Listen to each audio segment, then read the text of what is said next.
Hello and welcome. My name is Don Schiavone, and I'm the COO and Managing Director of CEO Coaching International, the leading CEO coaching firm for growth-focused CEOs and entrepreneurs globally. The overall U.S. macroeconomy is in a mixed state. While inflation fears threaten to plunge the U.S. economy into a recession, the record employment gain last month seems to suggest otherwise. Total employment in the U.S. has now fully returned to its pre-pandemic levels of February 2020. 22 million jobs were lost during the first 2 months of COVID, and now they're all back. Over 500,000 jobs in the manufacturing, hospitality, and professional services industries were added last month, decreasing unemployment to 3.5%, a 50-year low. However, we see a very different picture in the tech industry. CNBC reported that many high-profile tech companies hit the brakes on hiring and laid off staff in the past few months. Tech companies that had significant hiring surges during the pandemic are now reversing their headcount growth. For example, Amazon laid off 99,000 employees at the end of the second quarter. Shopify cut about 10% of its global workforce. And Facebook parent Meta missed its results and forecasted a second consecutive quarter of declining revenue, announcing they will reduce job growth. Technology-centric private equity mammoth SoftBank reported its largest ever quarterly loss of $23 billion. There are many challenges technology-related companies currently face that are uniquely different from other businesses, which will be the focus of today's webcast. I am joined by a panelist of several of our tech experts here at CEO Coaching International. Our first panelist is Gordon Forsythe. Don, thank you. I appreciate that. In terms of my background, over the past 25 years, I've developed a track record of fixing underperforming companies, both privately held and publicly traded across a number of ranges of verticals, including tech, SaaS, telecom, and private equity. And I'm very happy to help out in today's session. Thank you, Don. Thank you, Gordon. Also joining us is Ken Ising. Hi, Don, and thanks for the introduction. Ken Ising. For the past 25 years, I've been leading businesses in the tech and tech-enabled services industries, largely in the digital media, financial services, and telecom industries. Thanks, Ken. Our next panelist is Frank DeJong. Good morning to everybody. Frank DeJong here. I spent 30 plus years in the industrial automation space, focused on software, hardware, and professional services, automating large manufacturing plants globally with key multinational and regional customers. Thanks, Frank. Welcome. And lastly, Shep Moyle is here today. Thanks, Don. I've spent the last 30 years building and scaling our family business in the e-commerce, digital, and technology space, generating over $2 billion in revenue during that time. And I'm an active angel investor in the technology space with investments in over 20 technology companies, and I look forward to our discussion this morning. Thank you very much, panelists, for joining me. I'd like to open up the first topic around the notion of our talent. If we look at the tech sector, the pandemic helped by enabling talent to be obtained anywhere in the world. The remote workforce now is alive and well, and many tech companies are leading the pack by shutting their offices. Yet, talent is one of the biggest challenges I've seen in my clients in trying to grow their business. Let's open it up with the concept of talent, and what are you seeing as challenges, as well as any opportunities or ways that companies are being innovative around addressing their talent shortage? Who'd like to go first? Frank. Yeah, I think, Don, with regards to talent, I think what happened during COVID clearly showed companies that remote workforces are possible. You know, many companies had globalized their technology resources into different parts of the world, India, China, et cetera. Of course, the challenges in Eastern Europe have created some challenges for our companies, and they're looking for other locations. One way to think about that is, you know, if you're in the major places in India, can you go into the internal parts of India and look at different regional centers where there's the engineering talent, the universities that can support an office build out? Where are some of your competition going? You looked at Latin America for potential offshoring or resources. I think the global, talent in this industry is there. It's just in pockets, and you have to look for new places to get that and to set up new locations. Yeah, thanks. And I like the reminder of the talent tends to be where there is the education. Tech needs highly educated individuals, not just software, but also hardware, systems, and others. And that takes education, and not forgetting that that's an important thrust. Ken? Yeah, I agree with a lot of the points that Frank just made, and that the COVID pandemic opened up the world for a recruiting base, right? And that presents a huge opportunity. It's also really important as you onboard people around the world to be really intentional about how you build a cohesive culture and how you create teamwork and the ability to work together and to truly build an organization and a culture. So you have to be very intentional about that. Yeah, and I'd like to probe a little deeper on that because, especially we have a global workforce. When we used to have a regional office, well, even something as simple as time zones become a challenge. And how do you have workflows that allow for handoff? And what happened to the water cooler, and what is replacing that water cooler? Can we dig a little deeper there? Shep. I think, to Ken's point, one of the key things is not only the attraction of talent, but it's the retention of talent. So that culture that Ken talked about is incredibly important. So in our business during these downturns, we spent a lot of time getting with our people, surveying them, getting their feedback, understanding what's working and not working for them, what changes they would recommend in our business. And so we really wanted to get sticky with our employees and make sure that our employee value proposition was compelling to them to stay, because we know all the other tech companies were out there trying to poach our people. And so job number one was to dig a moat around ourselves so that we kept what we had, so that then we could go out and get good talent to add to that water cooler culture. Love it. Yes, Gordy.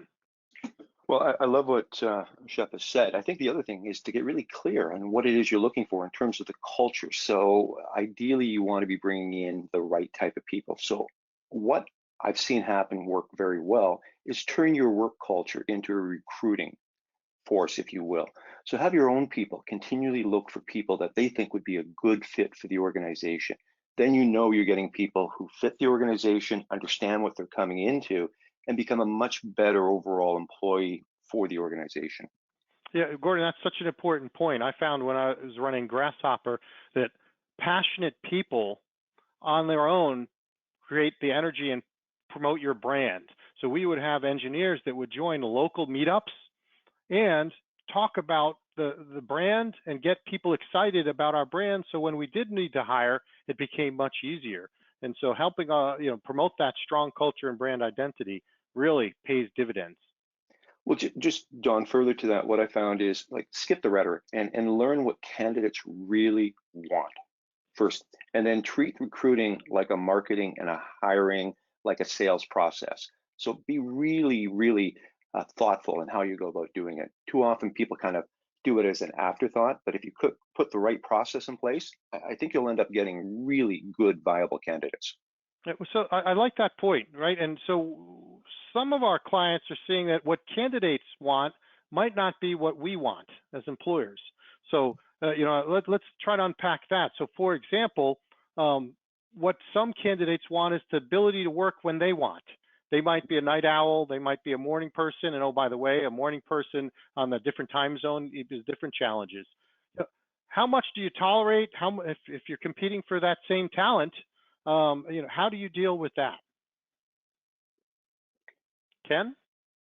Well, I think given how constrained the labor force is, I think you have to be open to different ways of working, right? But if you're going to do that, you have to be really clear on what success is and really clear on what some guardrails are for people accomplishing their tasks.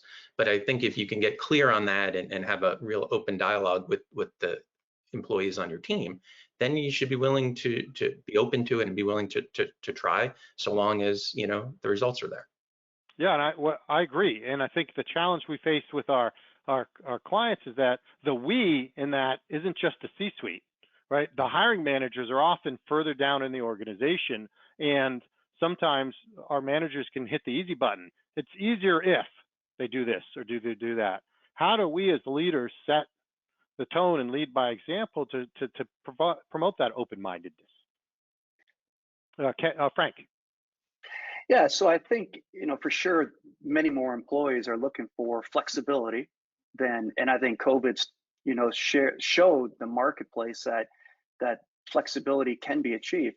I think behaviors that CEOs maybe wouldn't accept in the office, if there were behaviors there, then they wouldn't accept that at home either. So it's not necessarily that. I think certainly the opportunity to work from home or work remote. And then how does the company, to Gordon's point, bring in culture, that sense of belonging, that peer relationship? What are the mechanisms you can bring in a peer relationship? As you said earlier, is it meetups with like-minded individuals or associations at the local level? Because if you're looking to recruit more employees, and you think about just the US market, there's more opportunities with remote work to tap potential into cities where you might not have thought the talent was there, but now that talent can be accessed. Is accessible. So I think, so I think employers should look at the upside of that remote virtual office concept and think about, how do I connect my employees to my mission? Gordon.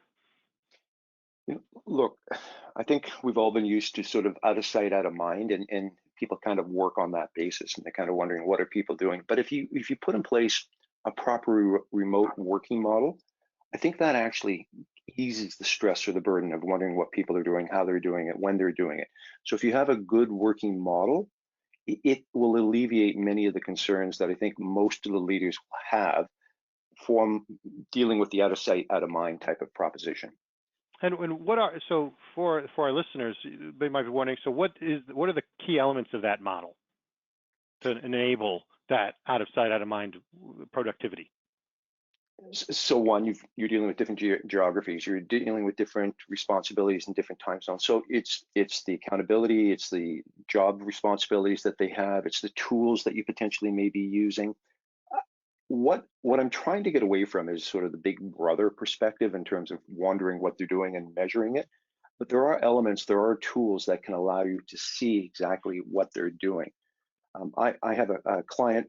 He has something where he can actually, for his outbound salespeople, he can see where they are on their laptops, what websites they're on, what they're doing, how they're doing it. And what we've tried to do is change the dynamic of kind of the conversation. Instead of saying, well, you shouldn't be watching YouTube or you shouldn't be watching Netflix, are we putting our time to the best use? So there are tools, there is technology in place that can help you understand what it is they're doing and getting the proper measurements in place. But the other thing is engaging the workforce via the people that they work with and work for, just understanding what the needs are and how to work with them. Yeah, what I'm hearing is it takes more energy to communicate, and we have to clearly communicate what are the job requirements, what does success mean, and then get out of their way versus trying to micromanage activity in the hopes that will lead to success, right? And those outcomes, if we can be more clear on the lagging outcomes, and then hire people that are A players and get out of their way, the activities they choose to do on their own should lead to the outcomes. And if not, we have the wrong people. Shep.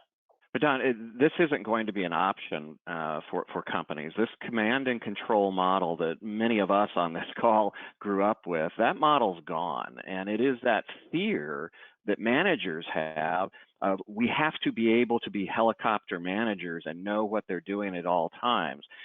That model, I believe, in 10 or 20 years won't really exist. And so what we tried to do in our organization was reach down and say, how do we find that 25-year-old? How do we find that 27-year-old? And this is particularly true in the tech industry, who is growing up with those management skills, because it's extremely difficult for those who've spent 30 years in a command and control model to come back down and let the horses run. So think of ways that you can empower people, that you can reinvigorate your organization, and you can rethink the way work is done in your organization, because the nature of what the people want is how our organizations have to respond today. Shep, I love that, and let's leave that as the final word on that part of the puzzle. The other part of the talent equation I want to examine very briefly here is our teams ability to feel connected. If you look at any kind of mental health statistic right now, depression, anxiety, and stress is at an all-time high. What I want to make sure we, as we advise our clients and our clients think about, what are the unintended consequences and how can we help ensure that that mental health, that side of the engagement side that might be missing when I work from my kitchen all day long, isn't forgotten. Have you seen anything innovative going on out there, or any thoughts on that? Gordon.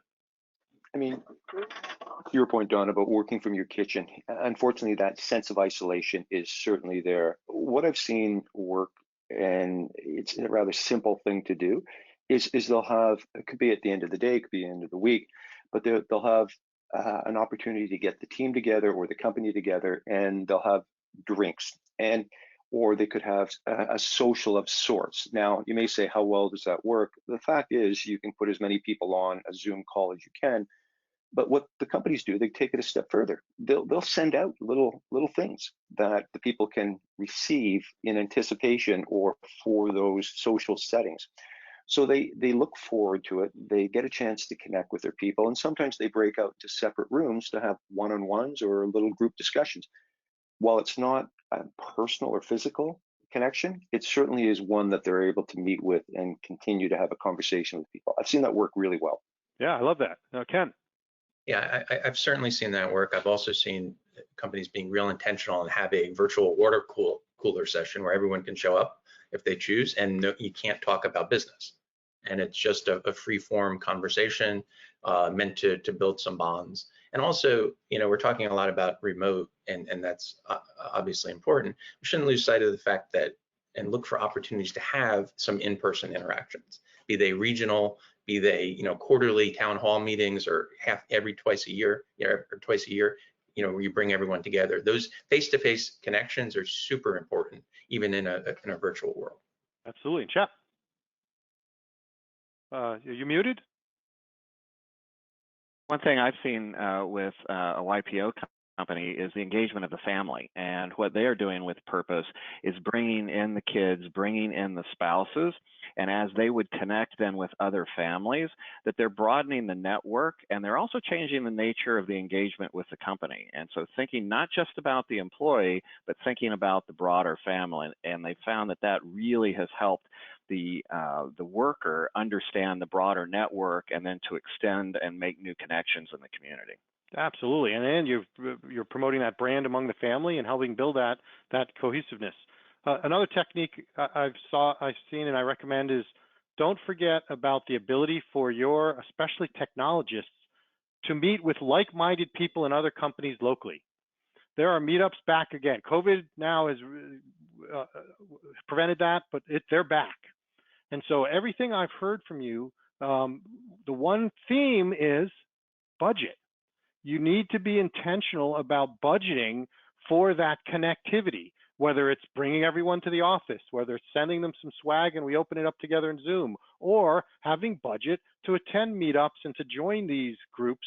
That needs to be intentional. And that's, while we think that, we save money without rent, some of that rent needs to be put back in to help ensure we're keeping our teams connected and communicating. All right, let's shift gears. You've heard throughout the pandemic about supply chain issues. We've seen it in our own personal lives and across every industry on how the supply chain is disrupting all kinds of industries. And we're starting to see some of that disruption be relieved with increase in production. What's your sense, or what's your takeaways for the tech industry and how supply chains might or may not be affected going forward? Gordon? So I saw an article by Ernst & Young, and look, everybody recognizes that it's been a real challenge, but they're talking now in their view that it's peaked. So in Q4 2021, they think the issue related to all the pressures from the supply chain has been there, and we're actually on the plus side. But in terms of actually managing your supply chain, there's a couple things that one may want to think about just to help you manage the overall scenario and situation better. It's looking at computerized product management. It could be RFID chips or barcode systems. ways to increase the visibility of where and what's happening with your supply chain.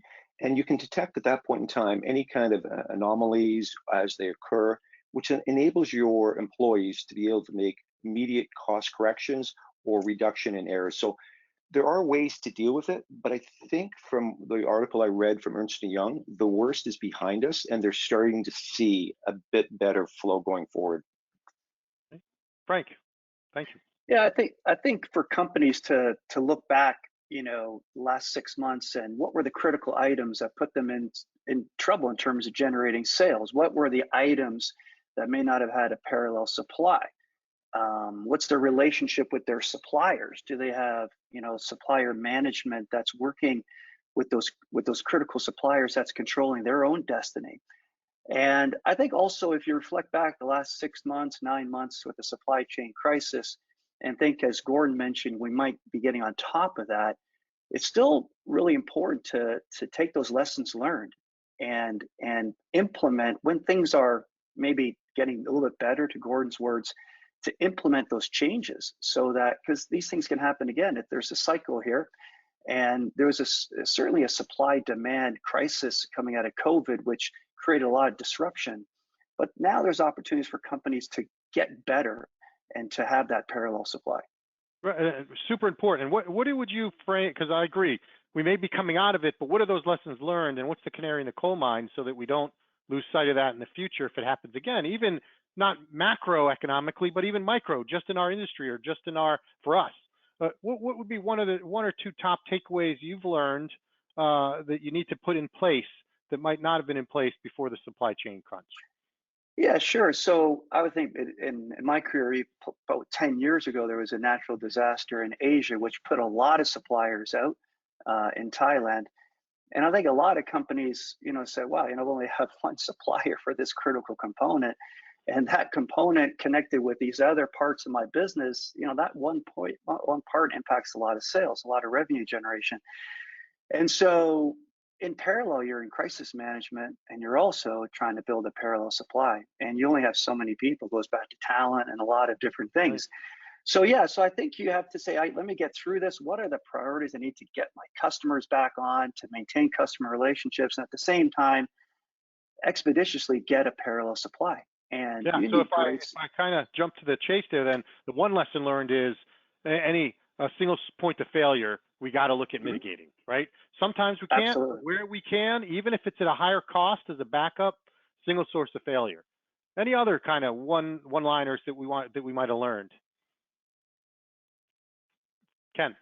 Yeah, along similar lines, but I think proactively put in place a contingency plan and refine it on a consistent basis. I don't think anyone saw this coming to the extent it did. And those that were prepared, a little better prepared, probably fared better through it versus those that were completely reacting to it. Absolutely. And we had a saying, scenarios over forecasts, right? Forecasts are, this is what we're going to do. We're going to buy 15 units in the next month. Forecasts are, well, what if we need more? What if we need less? Do we do less just in time?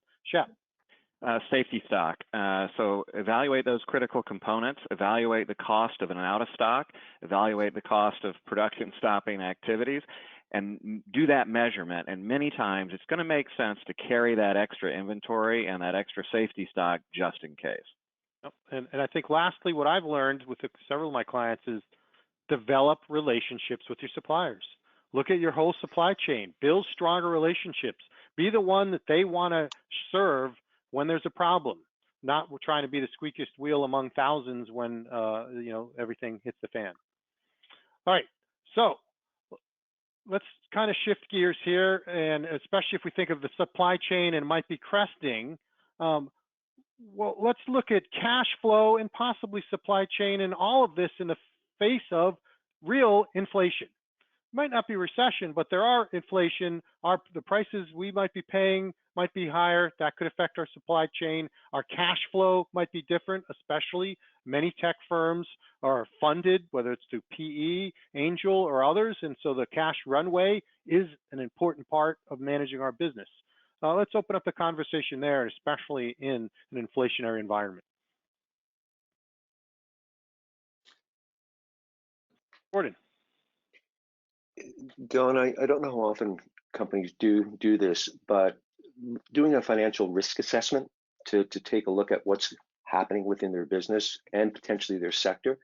And something we do often is liquidity test, if you will, and with the appropriate sensitivity around that, just to make sure if the wheels fall off or if this scenario happens, are you prepared? What will it look like? And do you have enough runway to let you work your way out of that?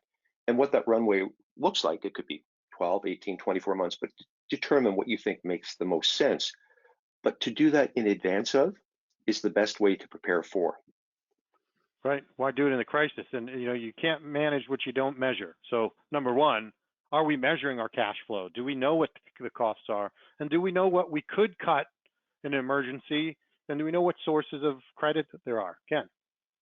Yeah, there's a lot of tech businesses in particular, growth or VC funded tech businesses that were operating business models that may not be sustainable any longer, certainly in a recessionary or inflationary environment and a funding environment that's dramatically changed and a valuation environment. So you need to, I think it's an opportunity to really relook at the business model and make sure you have a sustainable business model from a cash standpoint and just a go forward business model in this environment when it's so much is unknown at the moment.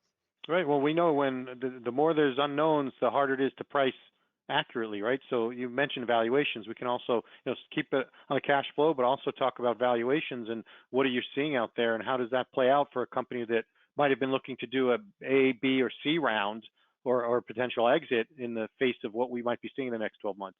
Shep? Yeah, but Don, this is the time to lean in. The tech companies who have had success over past recessions are the ones who have invested during recessions or invested during downturns.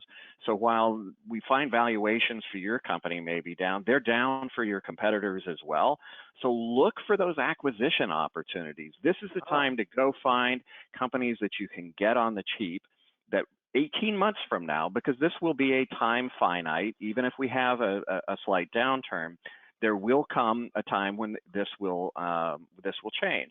And we know from a recent CNBC survey that for technology officers, 75% said they will increase their spending on technology over the next 18 months, regardless of the economic outlook. So use this time to find opportunities to buy and to invest in your business. Absolutely, love it. Let's kind of tie it back to the talent situation we're talking about. We talked about you need to be the employer of choice and offer competitive benefits. Often it's salary, and total comp includes short-term, medium-term, and long-term incentives. And a lot of these our tech companies are generous with equity packages and long-term incentives. How do we deal with what should be the messaging when we see declining 409 valuations because of the economic uncertainty? Any thoughts, Gordon? I can just give one example. An individual I'm working with, fast growth company, just gone public about 18 months ago. Valuations were astronomical. And one of the concerns he had was when we first started talking, what do I do in the event of a downturn and the share value starts to go down? So we spent time talking about that. We spent time talking about what could he do? What should he prepare for? So the fact that it's happened, share values are dropping, and much of it's centered around communication in terms of helping them understand what it meant, helping them understand sort of timing, helping them understand the longer term play, if you will, and what it meant in the overall scenario from their perspective. So he tried to get ahead of it so that they weren't panicking, looking at their kind of, if you want to call it net worth, shrink. They understood now that there's a much larger play in place. Right. And I think to Shep's earlier comment, right, if it's systemic for the industry, we're not the only ones, right?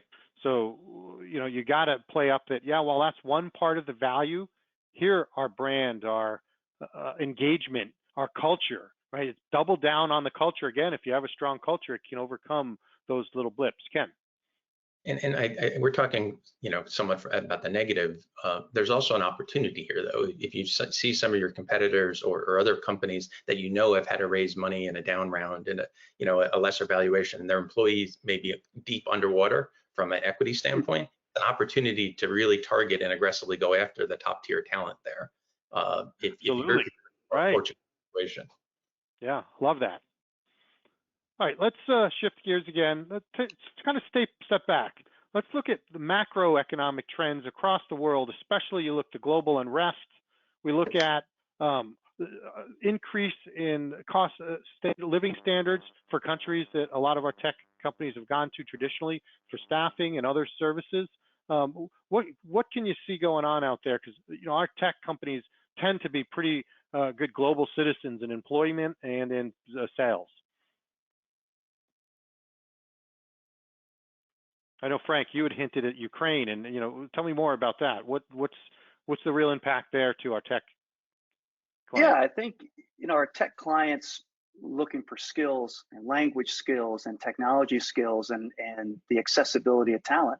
Of course, the Ukraine situation is Ukraine certainly was providing a lot of engineering talent. Absolutely. And and that, of course, Ukraine and perhaps countries close to Ukraine, a lot of companies are now considering, how do I keep those employees, because they still want to work. So you're trying to do the right by employees in those countries, but you may not be able to access new talent at the moment. And so you're looking for places that have that availability.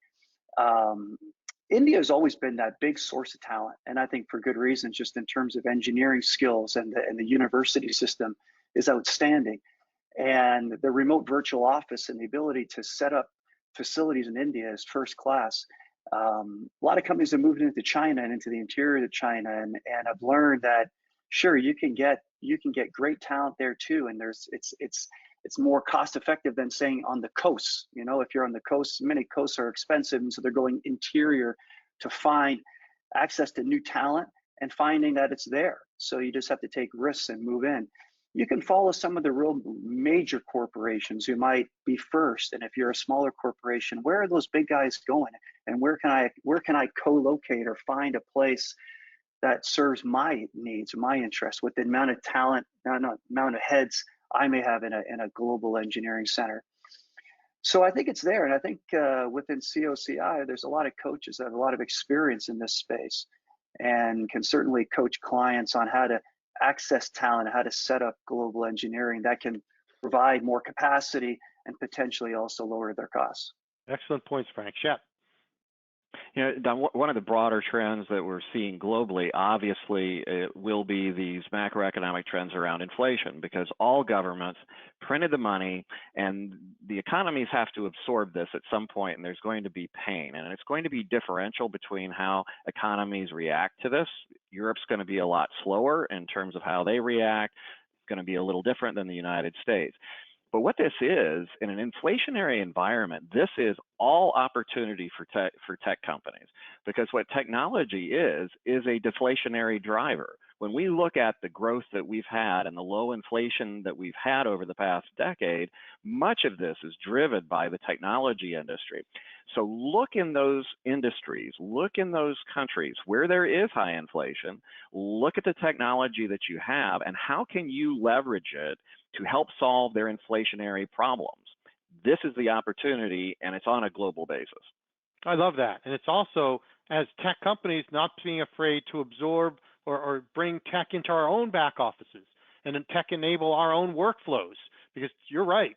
Well, the reason inflation it's anti-inflationary is because it's efficiency, right? We're able to produce more product, goods, and services with less input. And that is, by definition, helps reduce inflation. And so being comfortable with adopting maybe now's the time to finally adopt some of those workflow automation tools or some of the employee remote work tools that you might have contemplated earlier, and you can double down on that. I also want to hit on one point that Frank was making around the global workforce. I believe, and I'm seeing this with my clients, gone are the days to go offshore for major cost savings. We're seeing, especially with Ukraine and others, where the less supply and the demand is high, prices go up. It's more about the quality. The U.S. is producing only so many engineers and scientists and specialists.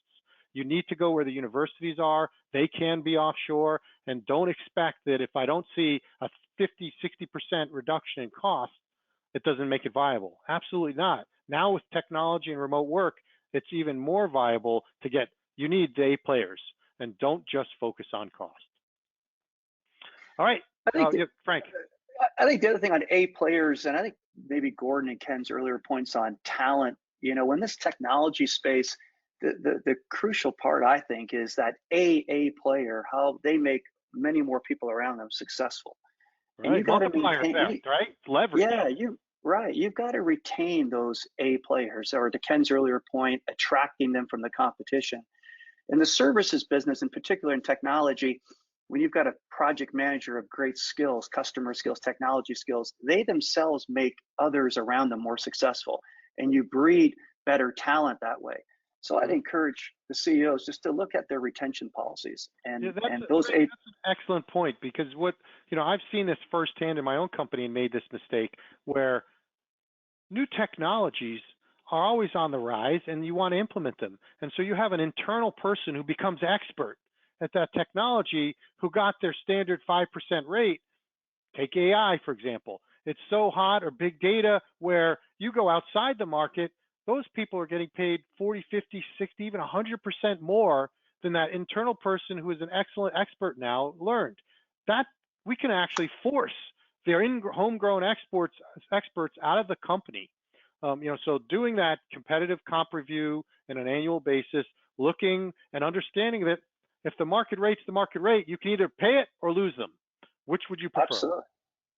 Right. And that would be, the context of deep talent, right? They got tremendous skills in a subject that can be very useful in times like this.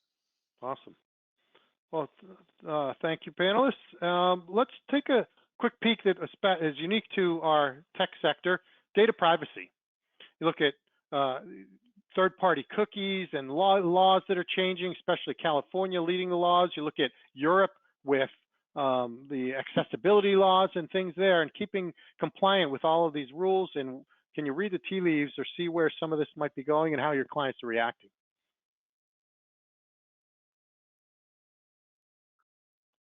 Ken. Yeah, I mean, I think that it's a very clear trend, right? I mean, privacy there'll be more privacy and not less, right? So I think businesses need to accept that reality and adapt to that. I mean, I know there are certainly technology solutions that can help you with that, but I also think you need to be thinking from a marketing strategy as well. I mean, I know a lot of people have been really disrupted by some of the privacy-related changes that Apple has made.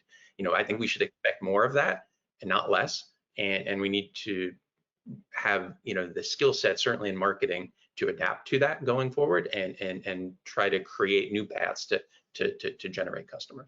Shep. Thank you. Ken's absolutely right, because we're going to see more of this. And the opportunity, though, because we as tech marketers have gotten lazy. We allowed the Apples, we allowed the Googles, and because they made it easy for us, we let them own that data. We let them own that customer to a great extent.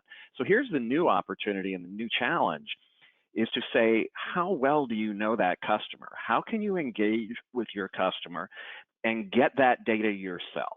How can you then build your databases to where you're not going through third parties, where you are so engaged, so connected with that customer that they will give you and tell you more about themselves, and you have that direct marketing channel to them? And there'll be two effects. One is you own that customer, not Google and Apple. And the second is your marketing costs will go down, because you're going to be more efficient, and you're not going to have to go through that third party. You go direct to the customer. Shep, I love that. It's about doing the hard work to understand what your clients and customers really value, and they'll be part of giving up that information because it benefits them. Look at Netflix. Look at some of the others where you don't know it, but you're giving up all kinds of information, and it benefits you because it engages you, it makes you more productive, and it helps you. And so absolutely believe that. Gordon. Don, I think in some respects, some of us have gotten lazy, if you will, when it comes to data privacy. But there are certain tips, and I think there are certain things that we should be doing, if not on a daily, weekly, certainly on a consistent basis. And it's everything from protecting the data itself, and not just the perimeter. Pay attention to insider threats, if you will. Encrypt all devices. Testing the security. I don't find we do that often enough. Delete any kind of redundant data. Spend more time and money on cybersecurity. People don't make enough effort on that. establish stronger password. There's certain things you can do that you can really do in-house to help yourself, and it could be, back up your data more regularly, create a company-wide security mindset. These are things that you can do internally to do a lot more to protect what you're doing as well. I love where Shep's going, but I think there are things that we should be fundamentally doing more regularly ourselves.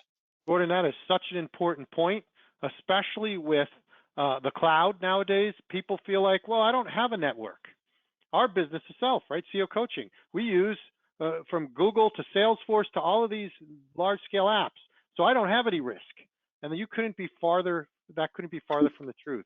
Really understanding what are the risks of the partners and the vendors you use to store the data. How do you communicate that? Oh, by the way, just because it's in the cloud, there's a copy on your laptop and your laptop gets stolen. What do you do? Do you have remote wipe? What do you do with all of these home offices being set up on people's home internet that is basically Swiss cheese and zero cybersecurity protection? Any thoughts there? Are you seeing anybody taking, a proactive stance on requirements for the home office?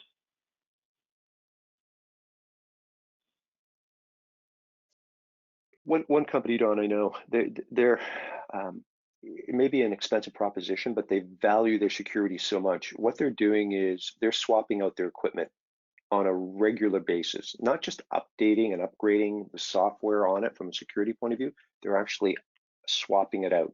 So they want to ensure that they have the latest and greatest. They want to ensure that they have the appropriate security systems in place.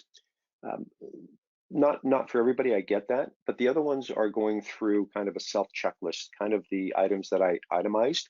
They're going through that on a fundamental basis as often as they can. Yeah, and it's about control too, right? Those industries, especially if you're in defense, tech defense or anything there, you need to take it even more seriously. No one's using their home equipment. You're providing them with that laptop, that desktop that's locked down, doesn't have administrative rights, all the way to the extreme of no policy. Use your home office that's probably infected already and no one even knows about it. So, I think the first step is certainly awareness. All right, well, panelists, thank you for your time. I'd like to go around one at a time and just, kind of top takeaways that you'd like our clients or the listeners to take away from this discussion. Shep, could you start us off? Don't manage from fear, embrace the opportunity, explore the metaverse, and make it happen. Thank you. Frank?